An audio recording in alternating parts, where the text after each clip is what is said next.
Bonjour à tous, bienvenue à la Fête de la Science 2020 à l'Observatoire de Paris.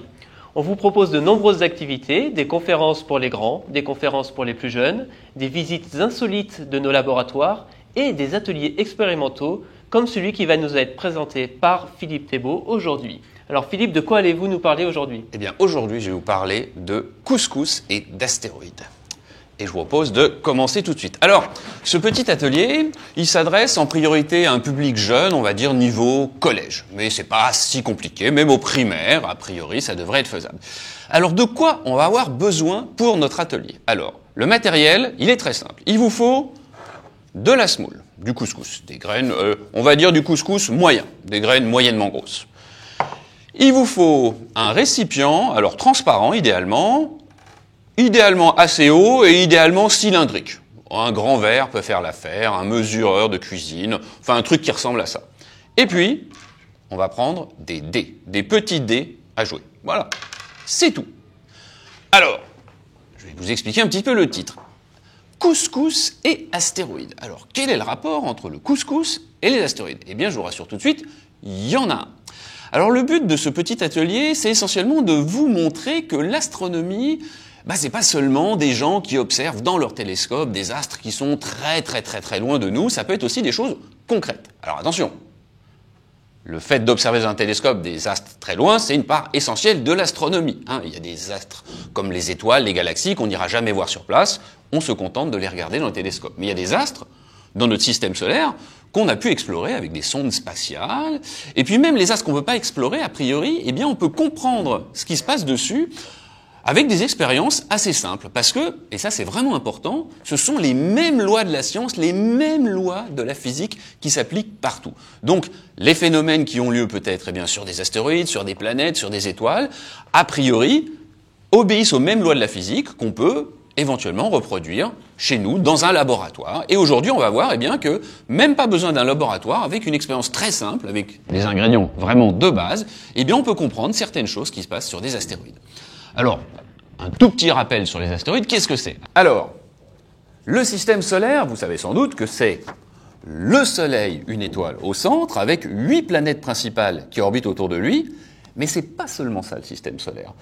Par exemple, entre l'orbite de la planète Mars qui est là et l'orbite de la planète Jupiter qui est là, il y a des dizaines de milliers, des centaines de milliers de petits corps qu'on appelle les astéroïdes. Alors ces corps, ils ressemblent un petit peu à ça. Ils sont pas très gros, Les plus gros astéroïdes font peut-être quelques centaines de kilomètres et les plus petits font quelques mètres, voire même sûrement plus petits parce qu'il y a des astéroïdes qu'on peut pas détecter tellement ils sont petits. Et ces astéroïdes, si vous les regardez depuis la Terre au télescope, vous voyez quasiment rien parce qu'ils sont beaucoup trop petits. Mais depuis à peu près 2 décennies, on a envoyé des sondes spatiales à la rencontre de certains astéroïdes. Et en particulier, les Japonais ont envoyé une sonde spatiale qui s'appelle Hayabusa, aller voir de près un astéroïde qui s'appelle Itokawa, auquel on va s'intéresser aujourd'hui. Voici l'image qu'a prise la sonde. Alors cet astéroïde, il n'est pas très grand. Il fait moins d'1 kilomètre de taille, il fait à peu près 700 mètres de long, donc c'est vraiment assez petit finalement. Et cet astéroïde, on pense que c'est ce qu'on appelle un astéroïde du type tas de gravats. Alors qu'est-ce que je veux dire par là ? On pense que cet astéroïde, intérieurement, il ressemble à ça. On pense que cet astéroïde, il est né après la destruction d'un autre astéroïde, sans doute plus gros, qui a fait plein de fragments, plein de cailloux. Et ces cailloux, ils se sont réassemblés les uns sur les autres avec leur gravité, ce qui fait que cet astéroïde, il tient à peu près ensemble tous ces cailloux par leur propre gravité. Alors il y a des petits cailloux, des gros cailloux, et la chose qui est un petit peu bizarre, si on revient à notre petite photo de tout à l'heure, c'est que si on regarde bien la surface, les gros cailloux sont à la surface. Alors, ils baignent dans un petit substrat ici de cailloux beaucoup plus petits, peut-être même comme du sable, mais les gros cailloux sont à la surface, ce qui a priori est un petit peu bizarre, parce qu'a priori ils sont plus gros, sont plus lourds, peut-être même plus denses. Pourquoi ils sont à la surface de cet astéroïde ? Pour comprendre pourquoi, on peut faire une expérience très simple. Et c'est là que nous allons utiliser notre fameux couscous. Alors, dans notre expérience, les dés que nous avons là, ils vont jouer le rôle de quoi ? Ils vont jouer le rôle des gros cailloux qui constituent l'astéroïde, d'accord ? La semoule qu'on a là, elle va faire quoi ? La semoule va représenter, les petits cailloux, les graviers, tout ce qui est plus petit que les gros cailloux dans l'astéroïde. D'accord? Et maintenant, on va commencer. Alors pour bien voir, on va vous montrer ça depuis le dessus. D'accord? Je verse d'abord un petit peu de semoule au fond. Ensuite, je vais mettre mes dés. Je vais en mettre 2. Et ensuite, je vais recouvrir tout ça de beaucoup plus de semoule. Je vais remplir à peu près, aller jusqu'au quart, jusqu'au tiers. Voilà. Et ensuite, qu'est-ce que je vais faire? Je vais secouer. Alors, il y a deux solutions. Soit vous secouez comme ça, plutôt de haut vers le bas, soit vous cognez sur la table. Ça revient à peu près au même. Moi, je vais commencer en cognant sur la table. Attention, c'est parti.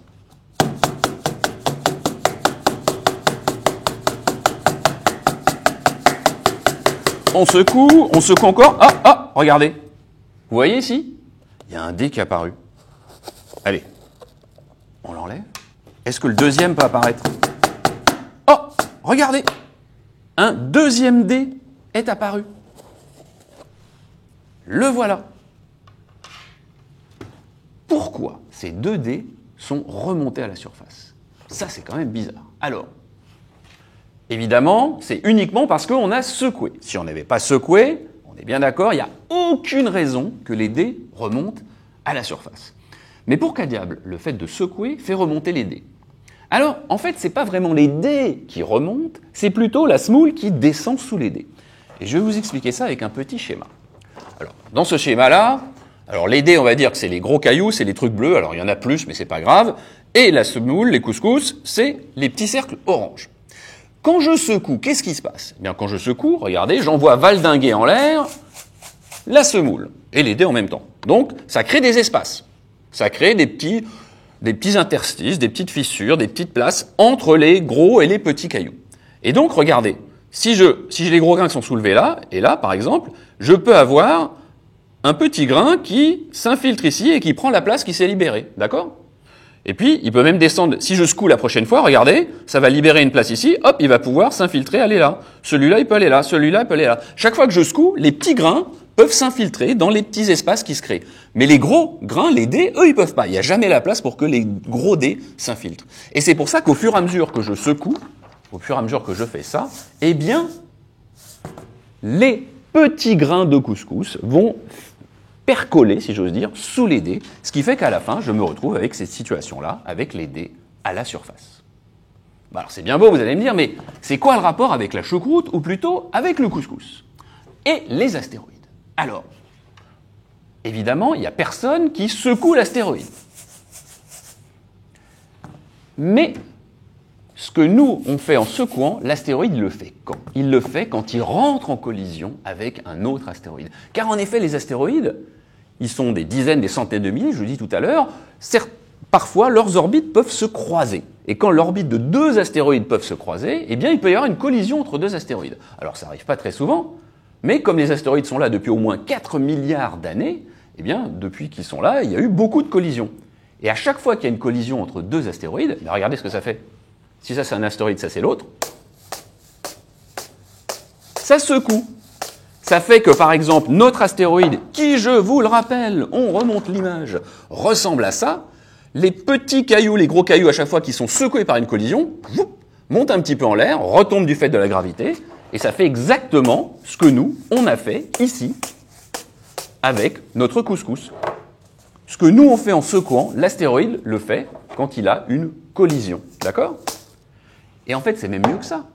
Maintenant qu'on a fait cette expérience, on sait que chaque fois qu'on verra un astéroïde qui ressemble un peu à ça, c'est-à-dire un astéroïde où il y a des gros cailloux qui effleurent à la surface, mélangés à des graviers, à des choses beaucoup plus petites, eh bien on saura qu'il y a peut-être de fortes chances que nous avons affaire à cet effet que nous venons de faire ici, avec notre couscous et notre dé. Et cet effet, il s'appelle l'effet noix du Brésil. Pourquoi? Parce que la première fois qu'on l'a identifié, eh bien, c'est dans des camions qui étaient chargés de noix du Brésil, au Brésil donc, et qui, durant leur parcours de plusieurs centaines de kilomètres entre là où étaient récoltées les noix et là où on allait les utiliser, eh bien, c'était des routes cabossées sur lesquelles les camions roulaient comme ça, et on s'apercevait qu'à chaque fois que les camions arrivaient à destination, les grosses noix étaient en haut et les petites noix étaient en bas. Eh bien, c'est exactement le même effet.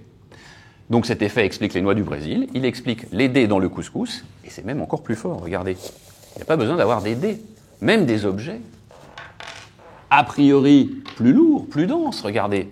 Une clé, ça peut marcher aussi. Vous ne croyez pas? On va le faire. Je reprends mon fond de couscous, je mets une clé, je verse ma semoule dessus, et on y va.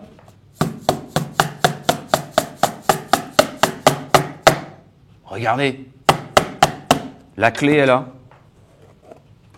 Même un objet qui est vraiment plus dense que la semoule, croyez-moi, ça c'est du métal, ça c'est du blé, eh bien, il arrive à remonter. Alors évidemment, si vous mettez un truc en plomb, ça va finir par rester au fond, ça ne va pas remonter. Ça ne marche pas tout le temps, mais même avec un objet plus dense, manifestement, que la semoule, ça marche. Donc c'est un effet très puissant. Et je terminerai là-dessus. C'est donc les mêmes lois de la physique, ou si ce n'est pas tout à fait les mêmes lois, c'est les mêmes analogies qu'on peut faire entre une petite expérience de laboratoire et ce qui se passe sur un astéroïde. Voilà, j'espère que vous avez suivi ce petit atelier, on va dire, couscous astéroïde. N'hésitez pas à le refaire à la maison, ça marche très bien et vous verrez, vos parents seront ravis que vous mettiez du couscous partout dans la cuisine parce que vous aurez appris des choses en sciences et des choses en astronomie. Et bien sur ces bonnes paroles, je vous dis au revoir, je vous dis peut-être à bientôt sur la chaîne YouTube de l'Observatoire. Merci de m'avoir écouté. Merci.